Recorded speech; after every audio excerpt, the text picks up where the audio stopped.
Ohio State against Xavier. You know, Sean Miller has this certain serendipitous quality, not only because he was standing in line to take the Xavier job when Thad Matta took off for Ohio State, but pretty much his entire basketball life, he's been ready for center stage. As a 9-year-old, his ball-handling wizardry wowed Johnny Carson and got him a spot on The Tonight Show. He wasn't done then. In college at Pitt, he assisted on one of the great dunks in the history of the game. Jerome Lane sent it in and providing Bill Raftery's signature line, but his ultimate shining moment could come in knocking off a #1 seed in the tournament. Miller and the Musketeers taking on his close friend, Thad Matta and Ohio State, Justin Cage, who was a starter on Matta's Elite 8 team, knocked down the 3. Well, Xavier came out very crisp, executed against both man and zone. Waning seconds of the game, Buckeyes down by 2. Jamar Butler misses the scramble inside, and watch Greg Oden now. Runs toward Cage, a big hard collision. Oden would foul out, but no intentional foul called. Justin Cage hit 1 of 2 free throws, so the Musketeers are up by 3. Here is Mike Conley. Little dribble handoff. Ron Lewis. Buckets! Game tied at 62, and the Bowling Green transfer sends us to overtime. Now, Oden's on the bench having fouled out at the end of regulation. The foul you saw that we'll discuss in a bit. The overtime was all the other freshmen, the little guy, Mike Conley Jr., Rick. There's a new sheriff in town. I want to tell you something. That kid has blocked shots. He gets defensive rebounds. He leads the team in assists, and he's an outstanding scorer in critical situations. The Buckeyes exhale with a 7-point victory over Xavier. Conley scored 7 straight during the overtime period to save the Buckeyes from what appeared to be a certain upset. 78-71, the final. Now, this game might not have gone to overtime had the foul called against Greg Oden been ruled intentional. Oden said after the game, quote, "I just look at that foul as they're going to call, quote, bullcrap fouls. I might as well get one that's hard," end quote. That's what Oden thought. What did the coaches think of the call? You know, whether I did or not, it's irrelevant. He fouled, and we had an opportunity, and, you know, the game moves on. No, I thought we got fouled on the putback. That's what I thought the whistle was. I was like, we're shooting free throws. This is great. But I think it was more afterwards. But, you know, it was one of those plays, and you know, Greg's aggressive, and I want him to be aggressive. Both guys trying to be diplomatic. In overtime, the Buckeyes assumed control, outscoring Xavier solidly, and ended up winning by 7 points. Conley was dominant. Three-point shooting was good. Xavier, which had shot the ball well from the perimeter in the second half, did not make a three-point field goal in the second half of that game. Michigan State and North Carolina met in the Final Four a couple of years ago, and the most exciting mask removal since the masked superstar in the WWF shed his disguise. Tyler Hansbrough, oh, and he was balling without the mask, Steve. Complete control in the basket area, as strong low-post players there is in the country. 33 points, 9 rebounds. This game much closer than the score appears. Spartans were close late, sort of ran out of gas. Neitzel finished up with 26 points, and North Carolina, top seed in the East, moves on to the second round and earned a few toughness points with their head coach. From a toughness viewpoint, this was really impressive today, and especially with the way they came out the first play of the game, and they make a first play of the second half. They make one right in front of the basket. We come down and we've got one right in front of the basket, and we miss it, and then they go down and they make a 3, and all of a sudden that 8 or 9 point lead, whatever it was at halftime, is more than cut in half. You know, I was proud and yet disappointed, because I thought we made a couple foolish fouls, and as I said all year, our margin for error is just so small that we just couldn't overcome some things. Well, not many people are going to overcome Tyler Hansbrough when he plays the way he did against Michigan State on Saturday night. He'd been struggling a little bit playing with that mask and shed it in the early going. That mask designed to protect the broken nose suffered in the Duke game. Number 2 seed, the Georgetown Hoyas against Boston College. How about this putback by Jeff Green, coach? Coming in like Superman. Green, MVP of the Big East, and then Patrick Ewing Jr. Well, we know who his daddy is, and it appeared on that play he was BC's daddy. 62-55, Georgetown wins the slugfest against Boston College, and the Hoyas, a popular pick in some quarters to make it to the Final Four, get double-doubles from Roy Hibbert and Jeff Green. Jonathan Wallace shot the ball well from the perimeter, and the Hoyas are moving on.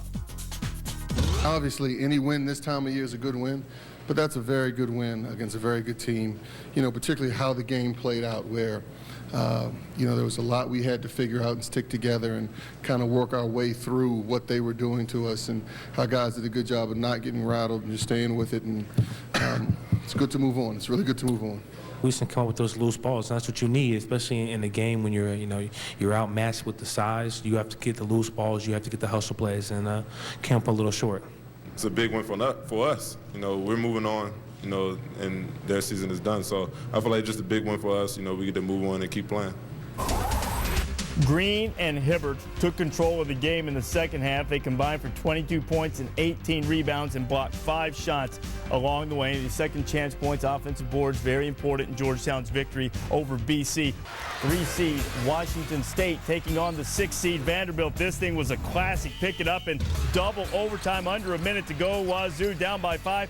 David Harmerling, who had missed a shot from the other corner at the end of regulation, pulls the Cougs to within 2. Taylor Rochester misses the 3 that would have given Wazoo the lead in the waning seconds. Vanderbilt gets the ball, and Washington State, Rick, unable to commit the foul. No, I don't know why they couldn't do that right there. But I'll tell you something, I like Vandy. Picked it to win yesterday. You got Shane Foster, a terrific 3-baller.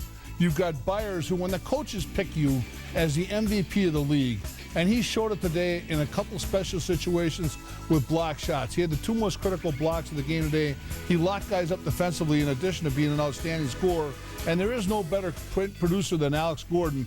He's a terrific decision maker. He's got the short angle feed. He can pass between the rings in transition. He can draw and kick, and he can feed the post. He checks those 4 criteria. So the 6 seed Vanderbilt is moving on. Washington State, so much heartbreak for the Cougars during their NCAA tournament history. Teams with at least 5 losses. Wazoo with an average margin of defeat of less than 5 points. Those 5 losses by a combined 20. Not going to show you any first half highlights of Indiana and UCLA because of FCC decency standards. We also don't want to set the game back 150 years. UCLA in transition in the second half. Darren Collison had 15, Bruins up 13, but Indiana started mounting a comeback, Steve. Well, Coach Allen shortened the bench. As a result, Indiana able to have the fresh legs late game. UCLA looking very tired. And Indiana threw the ball away on a side out of bounds, played down by 2. Sampson frustrated. Collison would make a couple of free throws, and though the Bruins spit up a lead late and Indiana caught them at 49, UCLA escaped 54-49. Now, any similarity in this game between the fluidity and grace of the Wooden era or the precision execution of the Knight era at Indiana, frankly, was non-existent. Call it defense if you want to. Call it bad offense. There was not much scoring and not much fine play in the first half. You know, we're down 7. Didn't matter whether it was 40-33 or 20-13. I could care less. We're down 7. You know, second half was a just bombarding points on the board. Just an offensive barrage. But you know, there's not a lot of people who score a lot of points on UCLA. You know, they're a good defensive team. We came out and really got off to a good start in the second half. And then I think we probably got a little fatigued. I probably should have used a little more of the bench, but it's hard for me to take Aaron and Josh, Darren out of the lineup. I mean, they've done such a great job all year, and they did a great job down the stretch. And we did not have a good offensive game today, and we still won based on our defense. VCU and Pittsburgh, the 6-11 matchup in the West.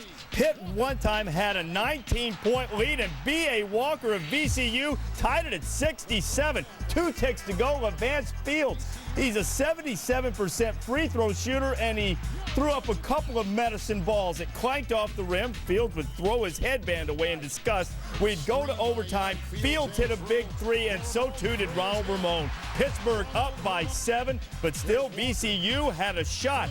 Walker for another tie, couldn't get it to go down, and Pittsburgh goes on to win it in overtime, 84-79, and the Panthers are able to move in to the Sweet 16. And Pittsburgh, led by Jamie Dixon, now will get a chance to see their old boss up with his Louisville Cardinals against Texas A&M, a tight 3-6 matchup in the South. The Ville down by 1. Edgar Sosa had hit 15 straight free throws before he missed a couple in the last 30 seconds of the game. He did finish with a career-high 31. Out of a timeout, Cardinals down 1. Sosa takes the long three-pointer. Texas A&M going to the Sweet 16 for the first time in 27 years, 72-69. A&M wins what was essentially a road game. AC Law with 26 points, 13 of 15 from the free throw line. Dominique Kirk hit big shots in the second half and finished with 21. Edgar Sosa was outstanding. But what did Rick Pitino think about that final shot? Well, we had 3 or 4 options. First was going to be Jerry Smith coming off a double. If he wasn't open, he was going to curl. Then we wanted to get Palacios on the wing on a fade play, which was wide open. And the third option was to try and drive to the basket and get the first cutter in the corner and try to get fouled. So it's you can't. I'm more disappointed. I'm not disappointed in Sos that he did that, because a freshman can make mistakes, and he had an unbelievable game. It was disappointing that down the stretch we left some shooters when we had the interior covered, and that really hurt us. Those 2 3-pointers really hurt us. Coach's decisions, all part of the philosophy in the Midwest. 4-5 matchup, Butler and Maryland. A.J. Graves gives Butler a 5-point lead with 2 minutes to go. Under a minute to go. DJ Strawberry going down the lane, and Brandon Crone slipped underneath there, and they called an offensive foul. Gary Williams begged to differ. 0.6 to go. Maryland had one last shot, down 3, but Mike Jones couldn't hang on to the ball, and Butler started the season with wins over some Giants, and they're ending it that way, moving in to the Sweet 16 for the second time, 62-59, as the Bulldogs send home the Terps and Gary Williams. Well, I can't comment on any calls. We need the money at Maryland, so whether it should have come to that, Butler was ranked ahead of us most of the year. They were ranked in the top 10 one week. They'd beaten Notre Dame, Indiana, Gonzaga. You know, pretty good basketball team, 4 or 5 seed game, even game. So I thought it would come down to, the last 4 minutes of the game. We go to the tournament. Bo Ryan and the 2-seed Wisconsin taking on the UNLV Running Rebels. Wisconsin down 5 in the second. Orlando Tucker, prime number, cuts the lead to 2. Tucker finished with 17. Later in the second, tied at 48, Greg Steemsma. So Jason Bohannon wide open, 50-48 Wisconsin. You know, Kevin Kruger, he's the son of UNLV head coach Lon Kruger, borrowing from ESPN Classic 1994 Elite 8. He's just 10 there, and you can see from that picture that one day those two would come back to play together at UNLV. Here we go, modern times. Second half, UNLV down 1. Kevin Kruger, he missed all 8 of his threes in round 1. Son of a coach. UNLV up by 2. Kruger, 3. That's modern. UNLV extends its lead by 5. Minute left. Cameron Taylor, the bucket and the foul. He had 24 points. Wisconsin cuts the lead to 3. Under 35 to go. Curtis Terry, brother of Jason, isolated. And UNLV goes up by 5. Upsets Wisconsin and goes for the first time in 16 years to the Sweet 16. Well, when they're needing baskets and Kev is maybe getting the opportunity and not doing it, then that hurts perhaps a little bit more, because he hurt for him and his mom and everyone else. But when he does it, and as he's done several times, it's a little extra special feeling for sure. I'm not going to deny that. I don't ever think I'm going to miss, as bad as that sounds, but it just felt good, and they were going in, and I was gonna, with the way I've been shooting it lately, I was gonna, if there was only a certain amount of time where I was gonna make them, I was gonna make sure I was gonna get some up. Same family for sure. Lon Kruger, just the 5th coach in NCAA tournament history to take 3 different teams to the Sweet 16. And Oregon Oregon. Second half, Ducks up 12. Aaron Brooks off the screen. They're not going to get the underdog. Big, tall guy putting on the screen. Yeah. Oregon has Deadly. He had 22.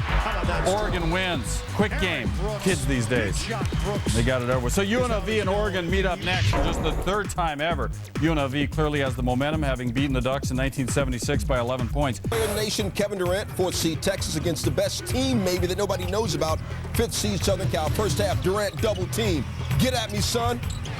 He had 30, but it was 30 of his team's 68. Trojans on the run. Dun, dun, dun, dun, dun, dun, dun, dun, dun. Nick Young, boots it. Young's 22 led 5 Trojans double figures. Kids from Heritage Hall in the land of Troy win big.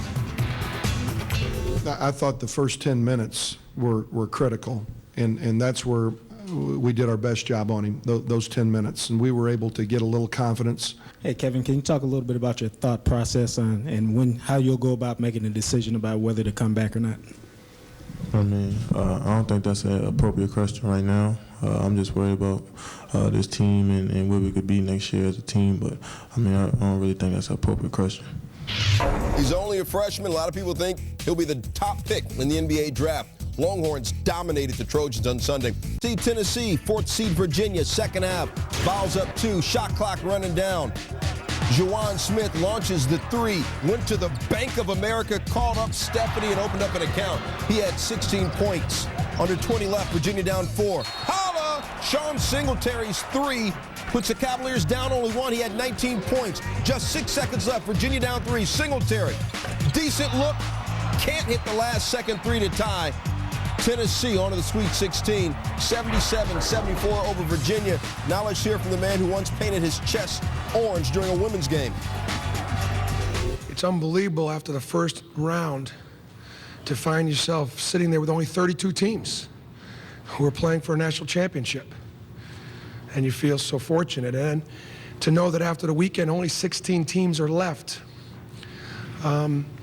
But it's a place we had to take this program. It's a step we had to make in order for us to consider ourselves a top 20 program. Scholar athletes that play defending champion Florida and Purdue. Keaton Grant drives. Joakim Noah. The police concert is sold out, and they're on the run the other way. Corey Brewer. Lee Humphrey open for a 3. That's interesting. Florida, 54-49. A minute to go. Florida up by 5. Noah down on the blocks. Traveled and missed. But then Al Horford in italics. Gators advance. There is not a large separation between our team and anybody that we're going to play against. And that includes Purdue or Butler, or anybody we play against. The margin for error in this event on a neutral site, when you're playing against the teams you're playing at this time of year who are playing very good basketball, you know, there is no room for error. Out west, top seed Kansas, Kentucky. First half was close. Kansas in the second. Rolling. Mario Chalmers works the alley. Sasha Kaun freaks the oop. Jayhawks shot 64% in the second half. Chalmers to Brandon Rush. Booyah for the 3. 19 for Rush. 88-76. Rock Chalk Jayhawks. Jayhawks continue to run, winning for the 13th consecutive game. Over this 13-game streak, they're averaging 83.6 PPG, that's points per game, 5th best in the country. They're shooting about 64% and hitting 42% from the land of plenty. Virginia Tech and Southern Illinois want to be one of the 16. Southern Illinois up by 8 in the second. Randall Falk are working hard down low. Epidemic. Salukis up 33-23. Southern Illinois, too much for Virginia Tech. Jamal Tatum, the 3. Obama! Tatum with 21. Southern Ill moves on. Okay, no one wants to talk about that game after it was concluded. The top-seeded Jayhawks get 4-seeded Southern Illinois in the Sweet 16 next Thursday in San Jose. Jayhawks are the more offensive team, averaging close to 80 a game, while the Salukis are tougher on defense, holding opponents to 56 points per game. Second seed Memphis, longest winning streak in the nation. 7th seed Nevada, second half. Jeremy Hunt with Memphis up 4 drives, switches hands in midair, does his taxes, bakes some cookies, and rolls. Hey, Memphis's bench outscored Nevada's bench 31-2. Bad news, though, for Memphis. Chris Douglas-Roberts goes up, lands awkwardly. Left did not return. Still, though, for Memphis, 24 straight wins. They haven't lost since December 20th. The Wildcats in the second round of the NCAA tournament for the 16th straight season, but Kentucky hasn't advanced to the Sweet 16 since 2003. To do that, they'll have to get through #1 seed Kansas. The Jayhawks, winners of the school's last 2 contests, the Cats' 27-point loss in Lawrence last year, the worst defeat in the Tubby Smith era. Now, as Tubby promised Saturday, the Wildcats go to Randolph Morris early and often today. 22 points for the big man, back and forth in the first half. In transition here, Bobby Perry connects on the jumper. UK trails 36-30 at the half. The break does not cool off Perry. Back-to-back threes, cuts to deficit 2-3. He finishes with 21 points. But the tide turns with 17:46 to play. Morris picks up his 3rd foul. Sheree Thomas subs in, and the Jayhawks take advantage. Brandon Rush drains one of his 6 3 balls. He goes for 19 points. The lead pushed to 9. Julian Wright beats Thomas baseline, part of a 13-2 run over the 3.5 minutes Morris sits. And KU, too much speed for UK. Sharon Collins feeds Russell Robinson for a layup that puts the Jayhawks up 15 with 9 minutes to play. Mario Chalmers later oops right. 15 of his 21 come in the second half. Kansas romps Kentucky 88-76, but it wasn't really that close.